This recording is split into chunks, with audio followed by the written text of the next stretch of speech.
కేసీఆర్ పిట్టకథలు చెప్పడం మానుకోవాలన్నారు మాజీ chief whip Gandra Venkataramana Reddy. 80 మెగావాట్ల విద్యుత్ ప్లాంట్ తరలింపుకు కుట్ర జరుగుతోందన్న గండ్ర దేవాదుల ప్రాజెక్టుకు నిధులు విడుదల చేయాలని డిమాండ్ చేశారు.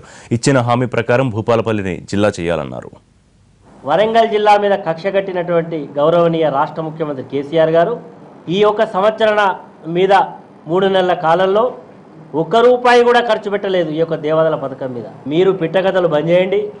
ప్రజలను మళ్ళీ ఏదో కొత్త మాటలు చెప్పి నమ్మించే ప్రయత్నం చేయకుండా నిజంగా మీకు చిత్తశుద్ధి ఉన్నట్టయితే 800 మెగావాట్లను తక్షణమే పనులు ప్రారంభించమని గతంలో నేను చెప్పినట్టుగా మాకు ఆ ఉద్యమం చేసే అవకాశాలు మీరు కల్పించవద్దని మిమ్మల్ని వినయపూర్వకంగా కోరుకుంటున్నాం. ఇప్పుడు కొత్త జిల్లా ప్రతిపాదనలు వస్తూ ఉన్నాయి, కానీ ఈ యొక్క జిల్లా గురించి మీరు ఎక్కడ కూడా ప్రతిపాదనలో దీనికి ప్రియారిటీ ఇస్తలేరనే విషయం మాకు అర్థమవుతూ ఉన్నది.